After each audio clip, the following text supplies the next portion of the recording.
Okay, we've got a lot to cover, so let's make a go to it. So, tēnā koutou katoa.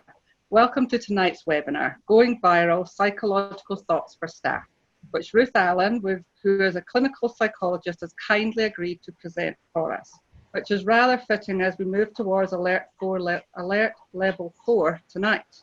Ruth has a wealth of experience as a clinical psychologist in adult mental health and currently shares her time between part-time clinical work, education and research.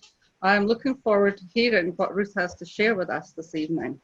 During the presentation, please feel free to use the Q&A tab to list your questions up, and we will address these at certain points through the conversation and at the end. And at that point, I'll hold you up no longer. Thank you, Ruth. Over to you.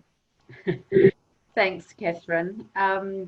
When these guys phoned me and said, oh, could you do a session on something to do with COVID-19 next week? I kind of went, isn't there an expert you could talk to?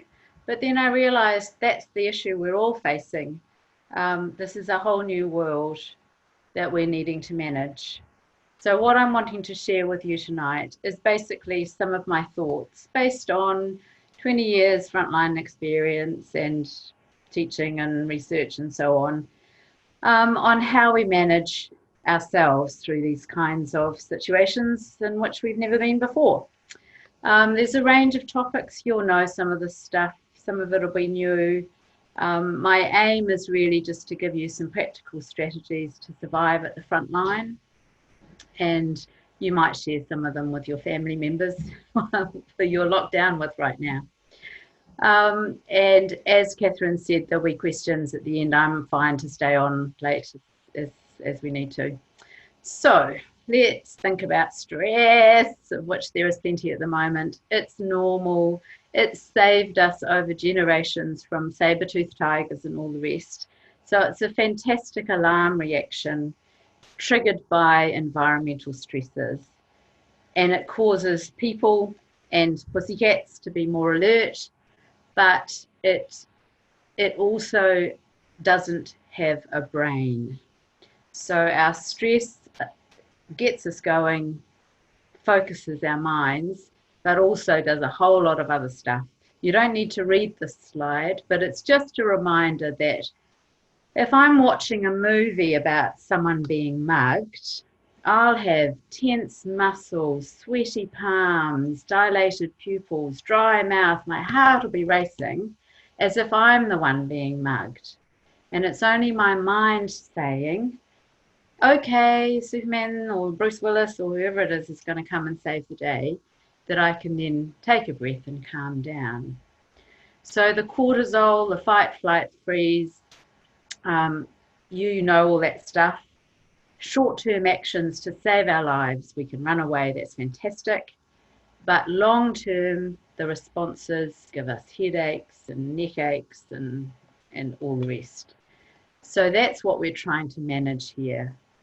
Again, you don't need to look at all this detail, but it's helping people we're working with and ourselves remember what goes on when we're getting pretty stressed. So you'll notice the first one there is the increased respiratory rate. Think about what you notice about stressed people or yourself in terms of breathing. So I'm just putting my hand on my chest here, and this is how we breathe. My shoulders are going up and down. I'm really, okay. So given we've all probably had quite a busy day, I would like right now for us all to take a breath. So put down whatever's in your hand. I want you to put your hand on your belly and your other hand on your chest. And let's just feel where we're breathing. So just wriggle around in your chair. Just try and get your breathing low. So I want you to have the hand on your belly. That hand is going to move out as you're filling up your balloon of air coming up through your lungs. Shoulders stay nice and relaxed. You pause at the top and then you let that balloon deflate. And the last thing that comes back down is the hand on your belly. Let's just do that one more time. So I'm inhaling. That hand on my belly is sticking out. I come to the top and I release and the balloon deflates.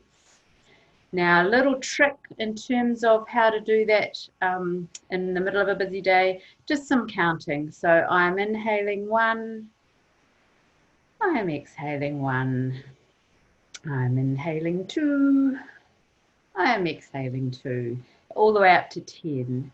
Now, what you'll notice with the counting is you'll go, I'm inhaling 1, I'm exhaling 2, I'm inhaling 3, I'm exhaling, oh, hold on, that's wrong. I'm inhaling 1, I'm exhaling 1, I'm inhaling 2. Oh, what time does my shift start? Oh, I'm inhaling 3, no, 2, 1. So you just keep going back to 1, and it's unlikely you'll even make it to 10, but it just gives you a little bit of focus to just get your breathing back down and relax a bit. So again, let's now that we've settled our breathing, let's touch on what makes us all stressed out, especially at work. Events or circumstances which lead to the perception that we're not going to cope, those are stressors. And what we do in response to that is feel some stress. Stress is meaningless without a context. So that's going to be different for all of us, how we respond, what we're facing, what coping strategies we have available. Major life events, both good and bad, are stressful, but also daily hassles, and they compound each other. So I reckon all of us are losing our car keys a lot more than we usually do at this time. So we kind of get ourselves all in a state. Hassles are defined by the meaning and significance that we give to them. This is going to kill me, this is a disaster. That's not so helpful as, oh, okay, I'm under pressure, I've lost my car keys. So we have to use our brains in managing this stuff. We also need to think about a sort of the bigger picture, the holistic view. I hope this is familiar to you, Te Whare Tapa Whā model, which reminds us we're not just physical well-being, we're also spiritual, whānau, mental, and all those elements we need to be considering in terms of how we're looking after those and how they're supporting us or causing us difficulty. When we're thinking about all these different aspects of ourselves, we're surrounded by stressed people, and I'm going to focus on secondhand stress more in a moment. But think about what you notice. What tells you that you're stressed? You know, are you a bad back person or a headache person, or do you get a bad knee or whatever? Anything from headaches to heart disease can be related to our stress. And there's no right and wrong there. This is just a random grab bag of suggestions from some workshop I was giving one time. Similarly, any emotion goes. Some people get really quiet and sad when they're stressed. Others get anxious and shouty. So it's about noticing what's going on. How we think goes pretty wonky. I'm going to focus on that quite a bit more.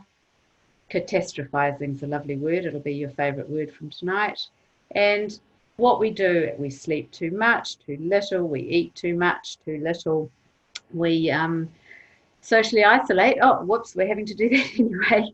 Or yeah, so there's a lot of different things that we do that tell us things are a bit wonky.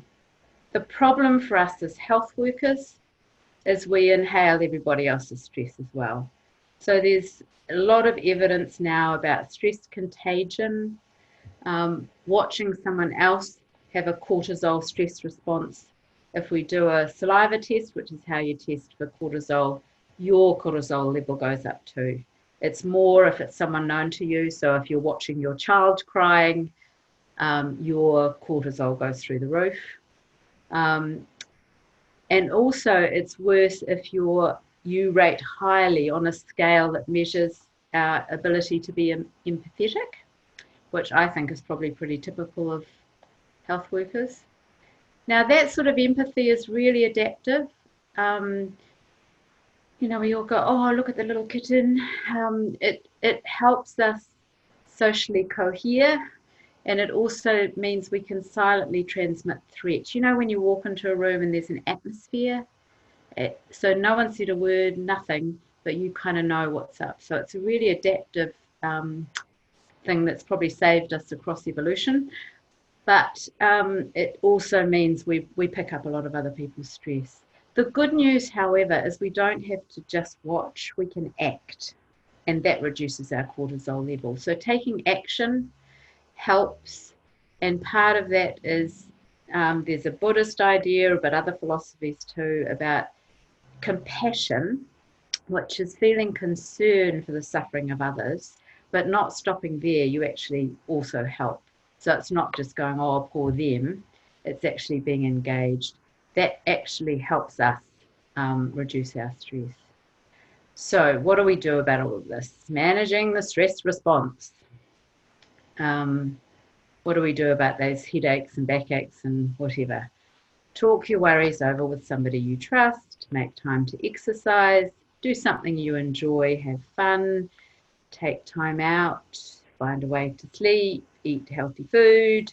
Now, you've all seen this a million times before. This is the stuff our grandmothers knew, probably. And it's certainly, this is the evidence base. This is the stuff that keeps on coming up with evidence of being helpful, rather than some, magic to eat elderberries or kale or whatever the latest superfood is or whatever. But the problem is we get a bit, oh yeah, I know, I should exercise more. We kind of get a bit adolescent in relation to this. So rather than doing that, as you look at this list now, think about for you, in your own experience, has there been a time when talking your worries over with someone you trusted actually helped? And if so, have you got enough of that available to you as we go into this challenging time? Do you actually like any sort of exercise that you can do easily, that you enjoy? Relaxing, sleeping, that might be really hard at the moment. Okay. If you can eat healthy food, yeah, that's good. But if you really, it's thinking about what do you know about yourself and what works for you, rather than just going, oh yeah, it's all too hard. Okay.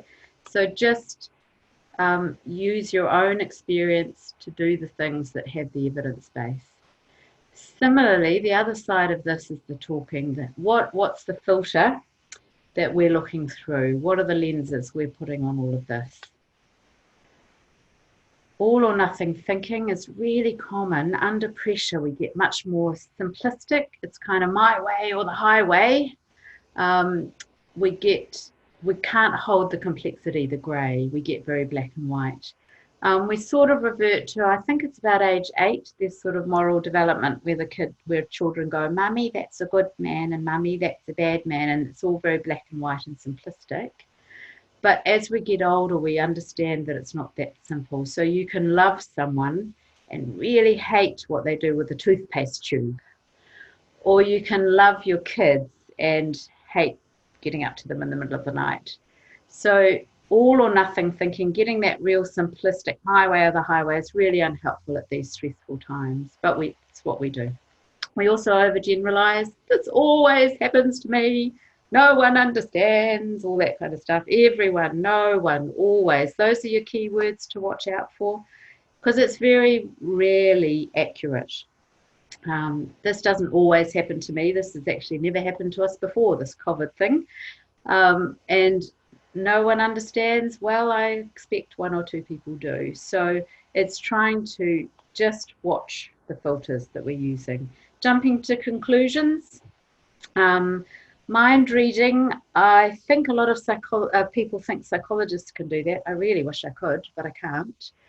We think we're pretty good mind readers when we assume, oh, she's so cross with me. She's gone off me. What was it I said? I didn't say anything. What's that all about? We assume we know what people are thinking.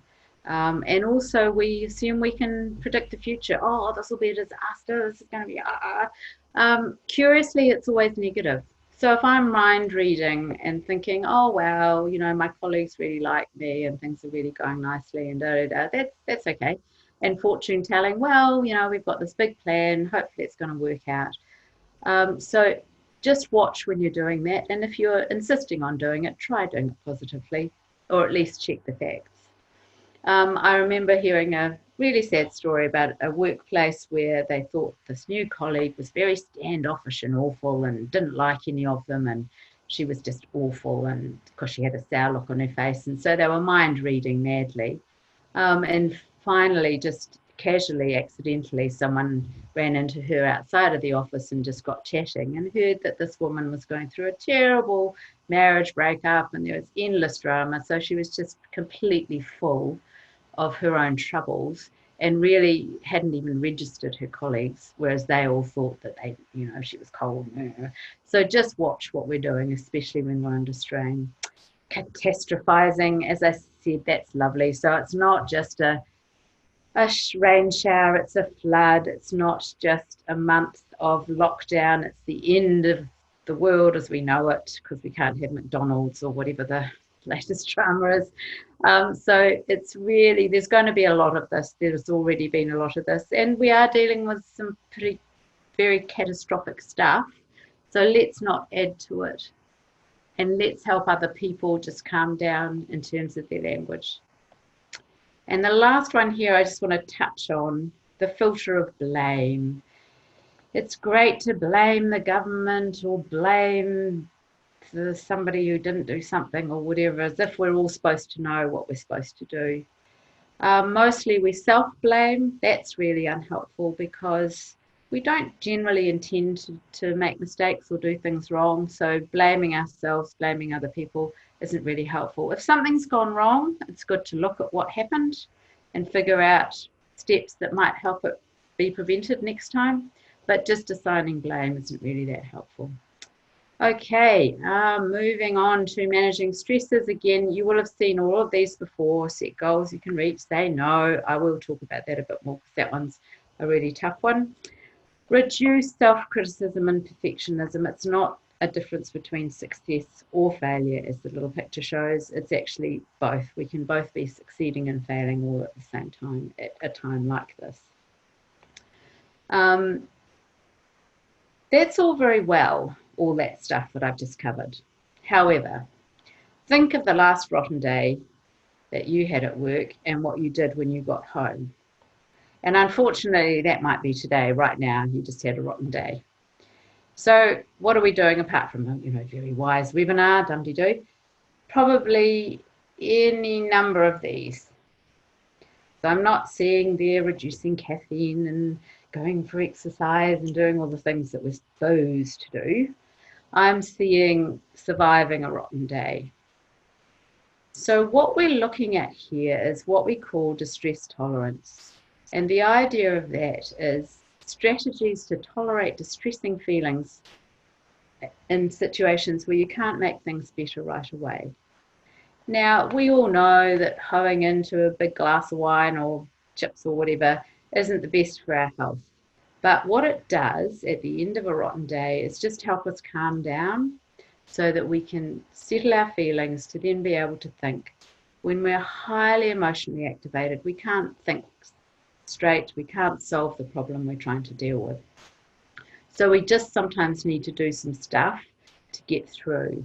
However, if we have the bottle of wine every night and then have another rotten day the next day and the bottle of wine and then a rotten day, and we really hate our jobs and we really hate the people we work with or something, and we don't solve that problem but just keep tolerating distress, we end up with a drinking problem.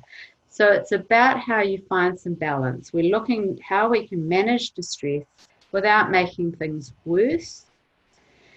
And that sometimes some of those thinking errors we need to sort of uncatastrophize and also manage our feelings. So we need to find ways to self-soothe that don't necessarily involve chocolate and wine. And again, I'm just going to do a bit of that with you. So settle back. We're going to take another little break. And this is an exercise you can do with yourself, with your family, with anybody. So just listen to my instructions, and we're going to check in on our senses. So again, just see how your breathing is. You can close your eyes for this one if you want, or leave them open. It's entirely up to you. And we're just going to check our senses. So first of all, I want you to notice what you can hear. So obviously you can hear my voice. You've been sitting wherever you've been sitting for a while. Just listen to the sounds around you and just take a moment to notice everything you can hear.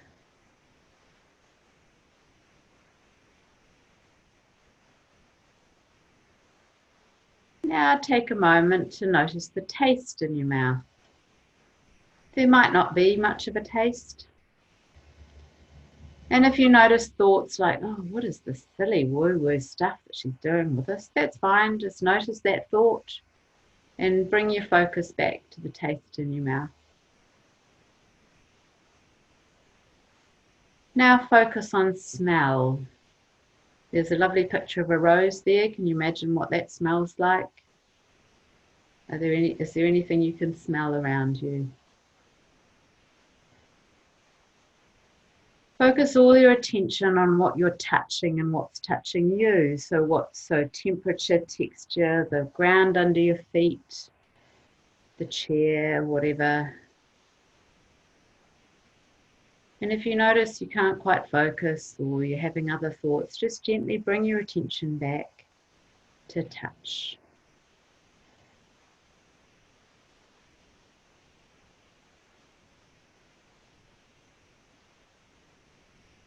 And finally, open your eyes if you had them closed. Take a look around and see what you can see around the room that you're in.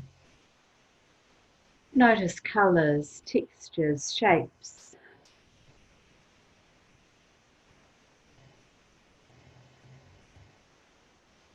And gently bring your focus back to the webinar.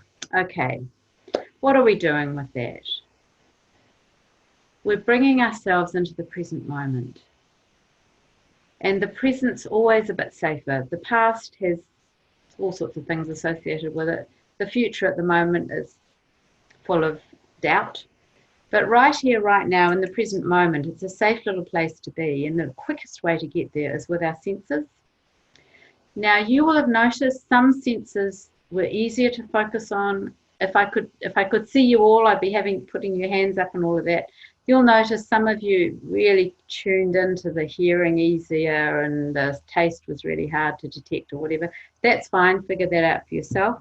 You can do this real quick, just sitting down going, what can I see? What can I hear? Just to bring yourself quickly back into the moment.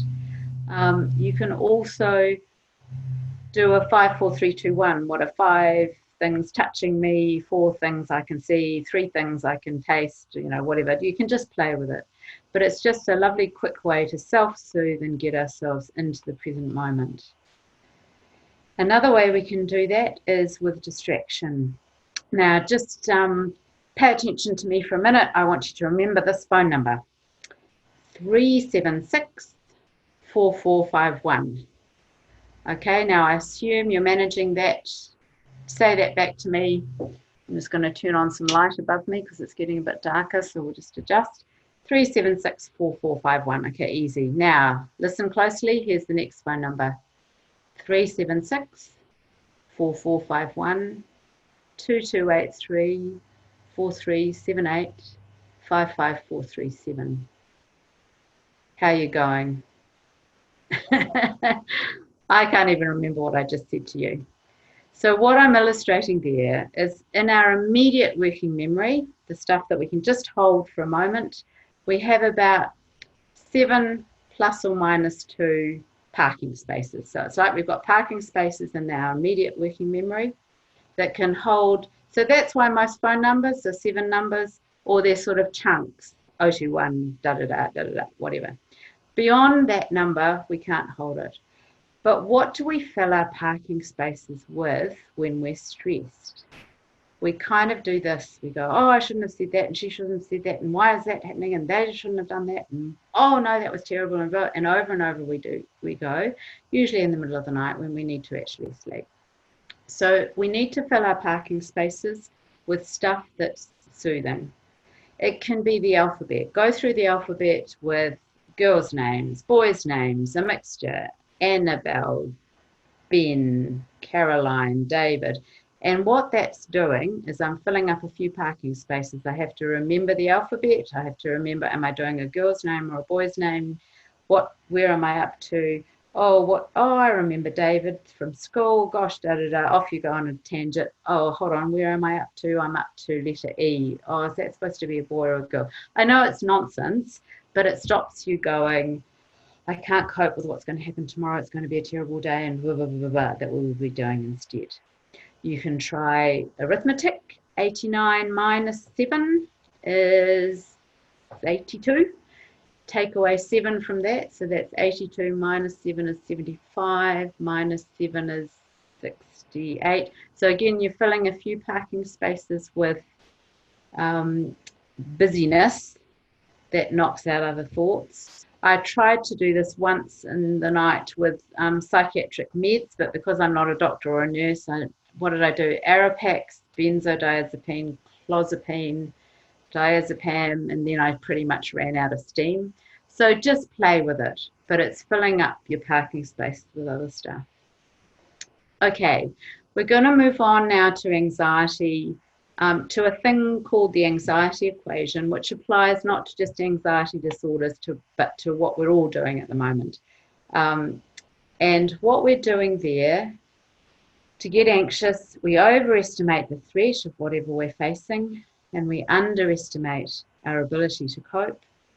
And what does that give us? Anxiety. Now, overestimate the threat goes up here, underestimate our ability to cope, and anxious. What we're needing to do is bring the two back into balance. So this situation is impossible. I haven't a clue what to do. It's going to be a total disaster. Notice there also we've got some lovely overgeneralizing and catastrophizing.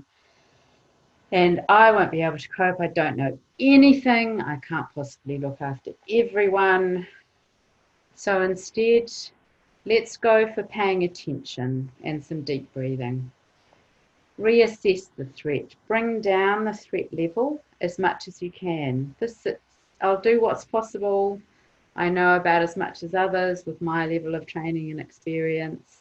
So you're not saying everything's going to be fine, because you're not going to believe that, but you're at least saying the threat's not way up here.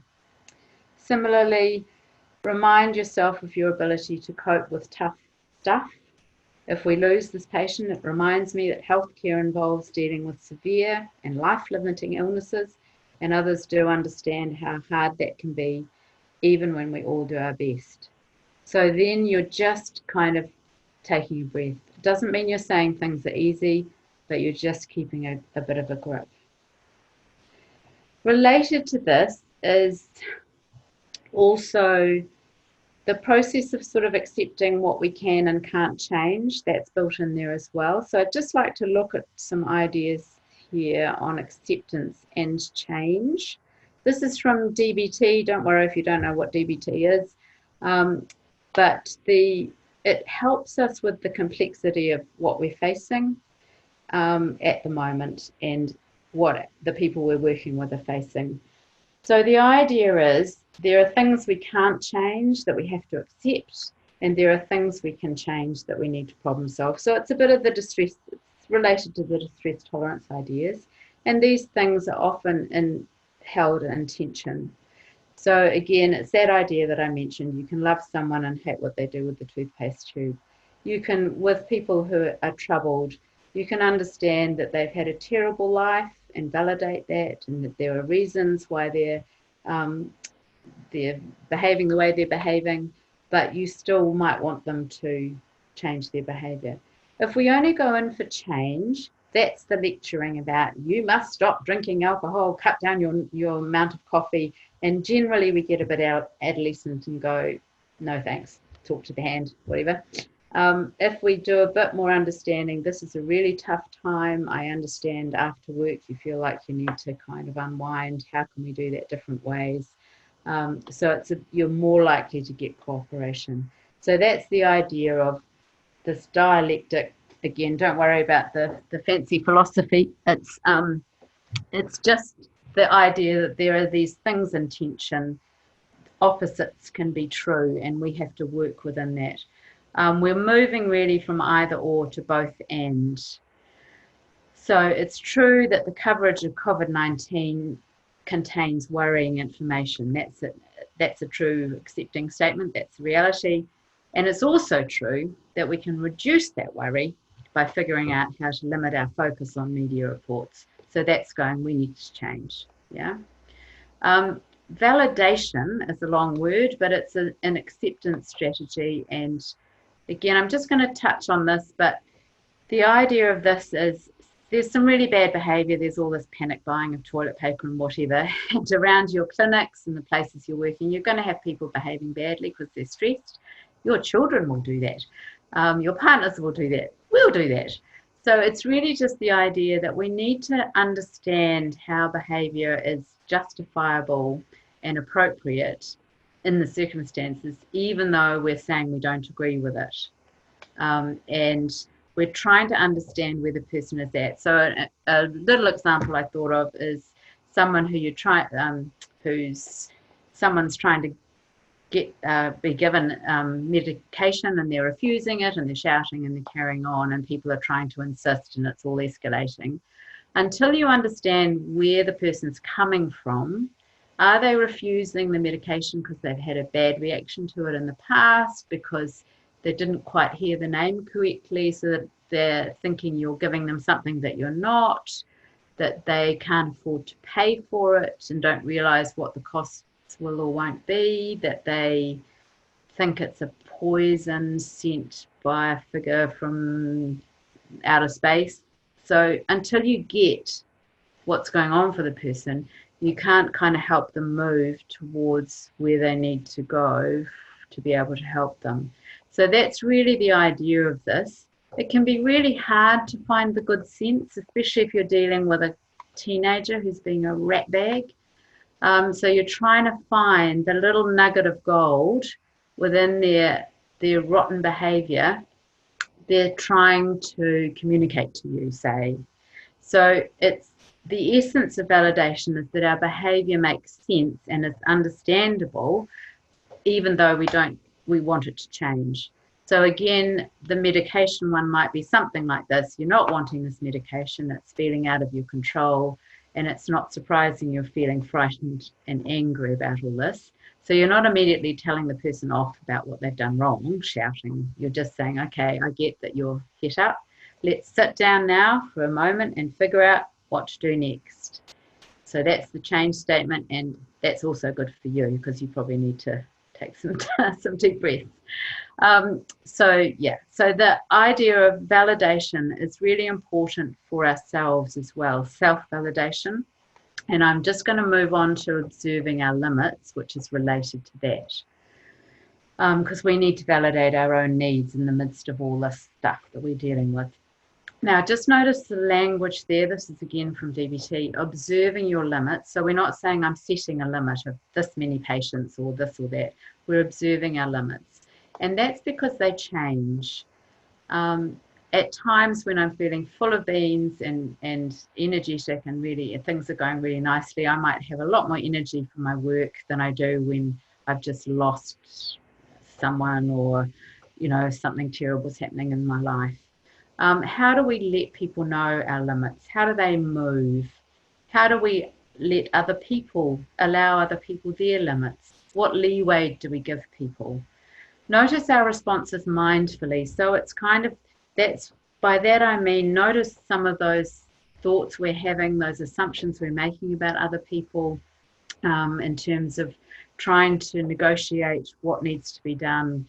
What are we mind reading or assuming about them? In work, we identify the policies and procedures that we have to support us. So sometimes as a psychologist, I've had someone come to me who's seen another psychologist and they might say something like, oh, but she would let me ring her at home or blah, whatever it is. Something just went over my camera. And I'll say, well, I'm sorry, but my limit around this is different from the last person you saw. And I guess that's disappointing to you, but that's the way we're going to need to figure out how to work together. And also within that, I guess we're acknowledging the limits of medicine and the limits of care. We might wish very greatly to be able to save the whole world and have perfect treatments, but often we have very limited ability to help people. A few examples here. How are we doing for time? Oh yeah, we'll scoot through these. So really just food for thought. So think there's no right or wrong answers here. Jane's brought up something important just as you were seeing her out the door. You are running late already. So the question is, do you stick around and hear Jane's important thing, or do you keep shoveling her out the door? There's not a right answer to that question, but we need to observe our limits. This is breaking a limit that we have. If you're running late for a really boring technical meeting or a tricky staff meeting that you'd really love to avoid, oh, Jane, yeah, come on, please, just we can have another 10 minutes. If you're running late for your daughter's 5th birthday party, I think you'll be having a different response. I hope you would be having a different response. So it's not that there's a right or wrong answer, but we need to notice what's going on. And if we're always cancelling the daughter's birthday party or always letting Jane stay later, we need to notice that too, because that might not be helpful. So there's no wrong or right, but it's just noticing. This one, your colleague wants you to pick up one of his difficult families as he's sick of them. Again, you might pick them up, you might not. There'll be issues around your relationship with this colleague and also your relationship with what he even means by difficult. That might be tricky. Does he always do this to you? Or is this kind of something you do amongst your team just to manage the stress? A patient is knocking on your door at home. You did not give them your address. Now, technically, no, that's wrong and that's bad and you're not allowed to do that. But if you're in a tiny community and you're the only health worker, this might be something that's possible and reasonable in certain circumstances. So again, it's doing it thoughtfully. And the last one, this is an example now, but we wouldn't be giving hugs anyway. But generally, I guess the idea of when we hug, when we don't hug. At the moment, we don't hug. But yeah, we all have different limits around these sorts of things that we need to understand and consider. Why is it hard to observe our limits? They're not fixed. As I keep saying, they're different at different times for us, for other people, and for the context we're in. Saying no and asking for help are amongst the most difficult interpersonal interactions. If you just think about that for a moment, saying no to your kids, to your mum, to your boss, to a salesperson knocking on the door, asking for help from your mum or your kids or your boss. Different levels, different energy. It can be quite tricky. And we can often have people that we find it really hard to say no to. What's the influence of our wounded healer? Again, just thinking about, we've often come into health for reasons that are to do with successful health treatment we've seen or our own experiences of things that have been hard and we're therefore wanting to help people. So it's not to get too kind of woo-woo on this one, but it's just understanding that there are some situations that are going to really feel much harder to set limits around because we're still trying to save something from our past or a situation we went through that we're wanting to try and save. We do want to be effective and helpful. So generally saying no or setting a limit kind of can feel tricky. And some circumstances make even the best efforts ineffective, but it's hard to negotiate all of that when we're trying to be good, kind healthcare workers. Within that, we're often hitting chaos.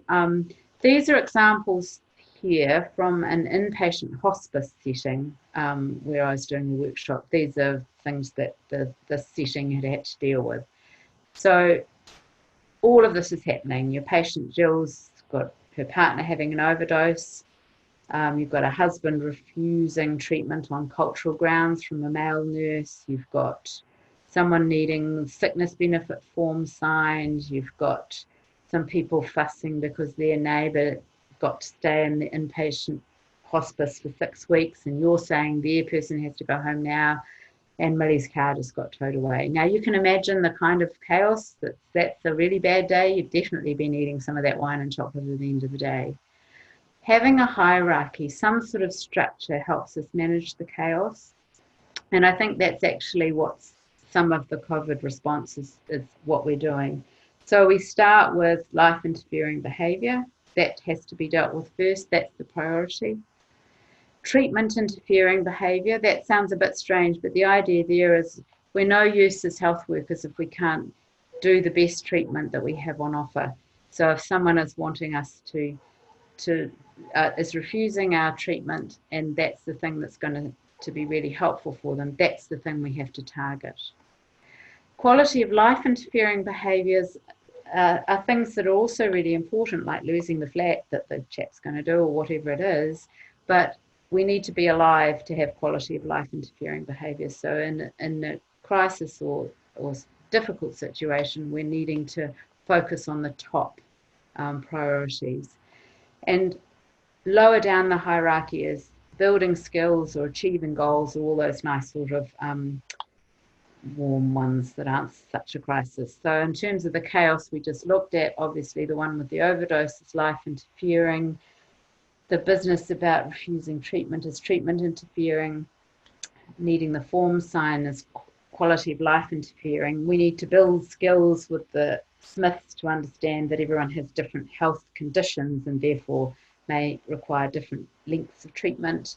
And poor old Millie and her car, that might be her, it gets in the way of treatment, so it's a problem to be solved. She's not going to be able to get into the treatment she needs. It may be more lower level, it's a quality of life, it's a pain in the neck to get your car and find the money and all of that, but you're not going to die from that. Or it may simply be a skills building thing. She's a bit of a, things like this happen to her all the time. She can afford to pay, it's not a major, but she does need to get much better at reading the tow-away signs or whatever it is. Okay, that's a bunch of stuff on inhaling secondhand stress and acceptance and change and all of that stuff, and I hope you've found some pieces in there that are useful to you. Also listed on the flyer was thinking about how we might be responding to people with pre-morbid diagnoses and so on. So I'm just going to touch on a few things there. Really thinking about the influence of what people are bringing. They may be patients that have histories that are going to be compounded by what's going on now. Do they have access to treatment? And as usual, how is this going to be affecting things? So bearing that in mind, we're exploring how the person themselves sees it. If possible, always start with them. I've got someone I saw on Monday who's got full-on anxiety disorders, and I would expect that he'd be really kind of worked up about everything.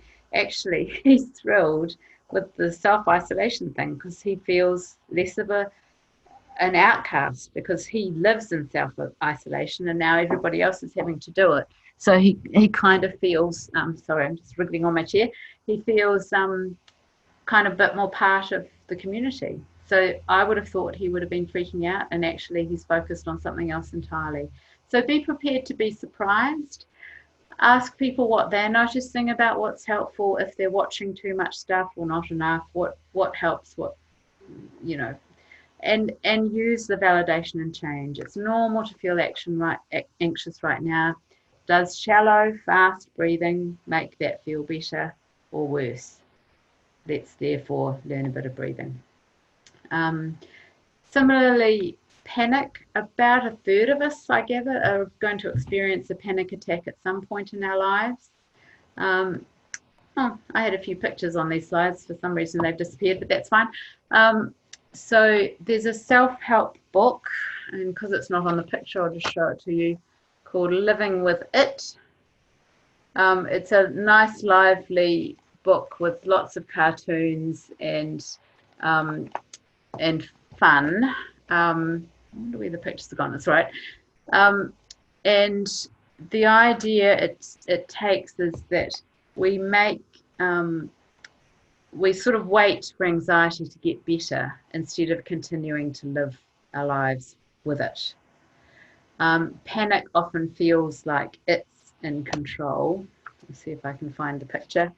Sort of like a monster we make, a big, ugly, terrifying monster we make out of our own minds, and it's going to come and get us. And generally, when we're panicking, being told to relax is the worst thing to do. So don't say relax, do say down, drop, get people sitting down, leaning on something, get their shoulders down, get their breathing down lower.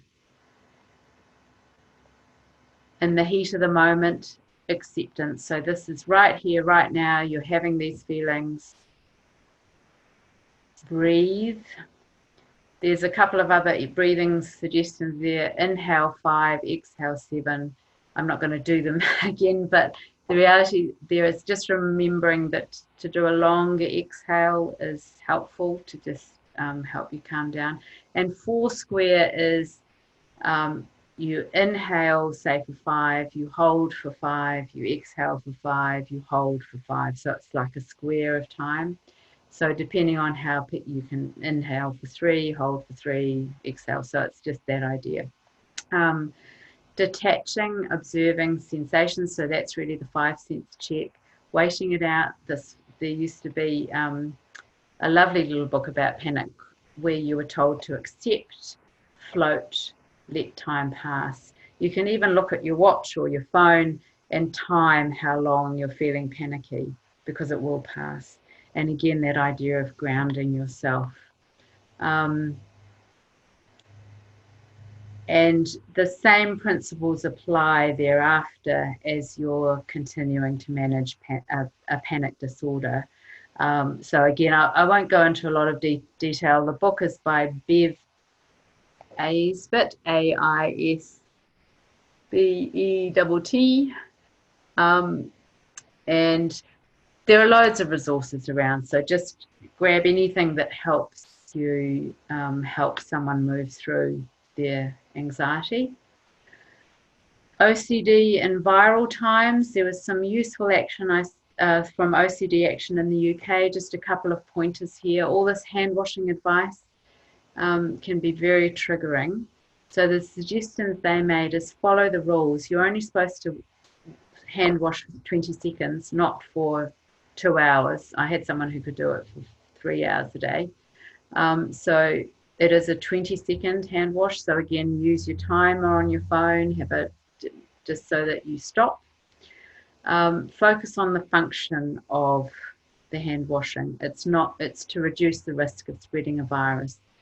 Whereas hand washing in OCD is often a ritualistic, compulsive behavior to feel right. So if I don't wash my hands in exactly the right way, I might have a car accident and run someone over, or someone in my family will get sick if I don't wash my hands. So it's a very different function it plays. So sometimes just helping people understand that might help resist some of the those symptoms. And what should people ask a clinical psychologist about COVID-19? And I would really say nothing, because I don't know anything about viruses, but neither do social media people and all sorts. So it's really, we need to stick to our knitting. We're all discovering what's going on with this thing, and finding facts reduces fears, but we don't necessarily know all the facts. And just as I've been doing with this, I'm pulling on all my kind of experience to see how it might relate to this current circumstance. And some of it will and some of it won't.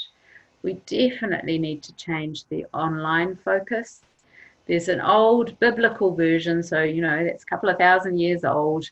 Focus only on those things that are lovely and of good report. If there be any virtue and if there be any praise, think on these things. So do we need to fill our minds with all the scary stuff? There are some hilarious memes going around and little videos and things. So make sure you're focusing on those. Random things like there's a People Fixing the World podcast that's about people coming up with clever ideas to sort things out. There's something about goats grazing to make fire breaks, and albatross cam, you can watch the albatrosses pottering around if that would soothe your mind. Useful resources around more specifically worry and anxiety. Someone just sent me a link from Psychology Tools website, and whatever this little booklet is, it looks quite sensible. Mental Health Foundation is always a good little resource. And there's the 5 Ways to Wellbeing, which has been around for a long time. Connect, so that's connecting with other people. Be active. Take notice, so that's observing. That's your 5 sense check. Keep learning. And give, although I think for you guys probably it's receive needs to be in there. I think you're doing plenty of giving, so maybe switch that one into receive. There's a Netflix series on the mind. The anxiety episode was quite sensible. So if you're working with patients, family members, or just for yourself, do check any of these resources. There's a lot of nonsense out there as well. But if someone's excited about something they found on the internet to fix their anxiety and panic, just ask them to show it to you and just check that it's not too mad. And the other thing I found was there is actually a World Health Organization guide on mental health and psychosocial considerations during the COVID-19 outbreak. I, of course, found that after I'd mostly prepared this, but that's fine. But actually, this is more geared at managers. So probably just check if this is happening or help each other make it happen. Make sure we've got good communication wherever possible. Rotating workers between higher stress and lower stress. That may work if there's more than one of you, but depending on your circumstances. Buddying up, and that's to monitor stress and also safety procedures. Try and have work breaks. Try and have flexible schedules where you can. Build in time for colleagues to support each other. Try to see what mental health support's available for you guys, although I know it's limited everywhere. And leaders or managers really need to role model some of these self-care strategies in their roles as well. Unfortunately, in this WHO guide, there was also advice about the stigma and discrimination that health workers face. I heard that some nurses and doctors were being thrown out of their flats in India because people were concerned that they were going to infect the whole building and all of this. I hope that's not happening in New Zealand, but anyway. So a few concluding thoughts, and then we can look at questions. Settle the body, work on the mind, watch our words. I can't, I'm too anxious. Stress and worry are normal, more or less useful, more or less intense at the moment. Accept that this is kind of what's happening. Breathe, detach, wait it out. When do we tolerate distress and when do we work on change? And we need to kind of figure that out step by step. Observe your limits, just notice what your limits are. Notice who you find difficult and what that might tell you about their experience. Notice your own difficulties and how they affect you. So that idea of really trying to think difficult moments, not difficult people, because a difficult person is sort of harder to deal with, and use a bit of a hierarchy to help deal with chaos. In terms of those already diagnosed, how does this work for this person in this time and place? Just keep being curious and prepared to be surprised. Balance, acceptance and change. Validate everyone, especially yourself, and keep breathing. Okay, that's it from me, but I'll let Catherine feed me through some questions. Actually, let's all just wriggle, and I'm just going to adjust my chair. I'm sure you all need to stand up and stretch. So, Catherine, give me some questions. Oh, wonderful, Ruth. Thank you very much. I think you put a lot of what everyone's experienced at the moment into a nice perspective, taking it moment by moment rather than looking at the big picture, just Yeah. dealing with one step at a time. So Lisa has come up with her very good question. What is the best way to balance different coping strategies within a team? I.e., one person wanting to talk about things and possibilities, but this is increasing concern or stress for another person.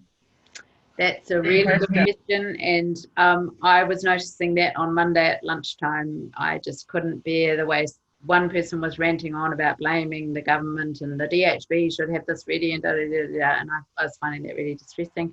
So I just stepped away and went out for some fresh air.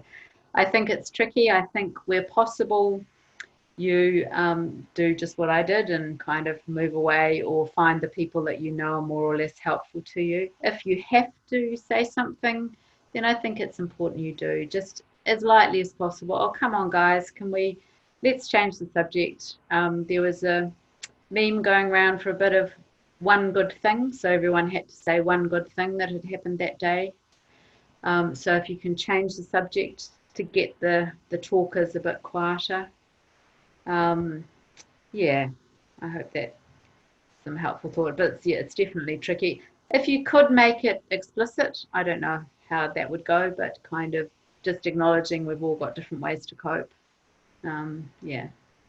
I think at the moment, though, part of the problem is that things are changing so quickly that even if you're all communicating and you think you're on the same page, you can go for a break and come back and the scenarios change quite dramatically again. Yeah. I guess that's where what you're saying about your breathing strategies and things is just taking a minute for yourself, calm yourself, reduce your anxiety, then you can think, what does this mean? How do we address it?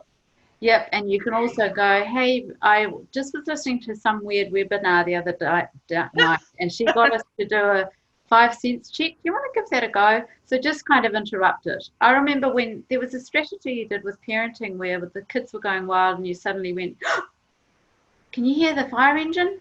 And everybody was supposed to shut up. And it was a complete, fraudulent. I'm sure it's bad parenting, whatever, but it worked just to break it. So if you need to, just try and break it. Say, hey, everybody, let's just take a deep breath.